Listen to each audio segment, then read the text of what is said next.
crucifère aujourd'hui est au menu de cette chronique gastronomique, c'est le navet. Bonjour Thibault Leclerc. Bonjour. Alors j'ai cru comprendre d'abord que le navet avait été tué par la pomme de terre. Est-ce que c'est vrai tout ça? Alors c'est un peu vrai parce qu'en fait le navet était très utilisé avant la pomme de terre. Aujourd'hui il a moins la cote. Alors c'est dommage parce que le navet c'est excellent. Quand vous dites crucifère, vous savez c'est la famille des rutabagas, des choux, des radis et du colza même. Il a un apport énergétique très bas. Alors là ce qui est formidable c'est qu'on arrive au printemps et donc vous allez avoir les petits navets nouveaux, là, les navets de mai. Vous savez, il y a différentes variétés. Il y a le navet de Milan, il y a un navet qui est cher à mon cœur parce qu'il s'appelle le Nancy, il y a le Norfolk, il y a le Nantais ou le Croissy. Enfin voilà, de toute façon, peu importe. Vous allez acheter vos petits navets sur le marché. Vous les prenez bien fermes. Si vous les prenez petits, ils sont beaucoup plus croquants.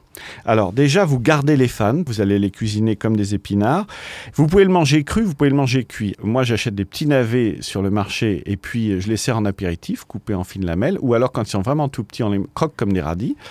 Vous pouvez les manger en garniture, c'est-à-dire que vous avez fait cuire à la vapeur ou à l'eau. Et puis, vous allez les mettre autour d'un canard, autour d'une volaille, autour d'une viande et tout.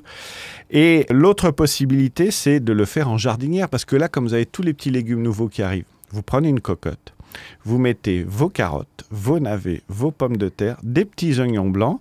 Vous mettez du lard, un filet d'huile d'olive. Vous oubliez ça 1 heure et c'est absolument merveilleux. N'oubliez pas de rajouter de l'ail, évidemment. Et Thibault, est-ce que c'est la solution, la jardinière, pour faire manger des navets à des enfants? Alors d'abord, les enfants, vous pouvez commencer par les navets crus parce qu'ils adorent. Et puis dans la jardinière, ils vont être pris par leur élan et ils vont adorer les navets. Alors une dernière anecdote, je ne peux pas parler des navets sans parler de Jean Richard. Parce que comme vous le savez, Jean Richard était un acteur qui a tourné beaucoup de films qui étaient plutôt moyens, ce qu'on appelle communément des navets. Mais en fait, il faisait ça parce qu'il avait besoin d'argent pour sa passion. Sa passion, c'était le cirque. Et un jour, quelqu'un a dit, Jean Richard est quand même la seule personne que je connaisse qui peut nourrir des lions avec des navets. Voilà. Ah, ouais, beau, joli.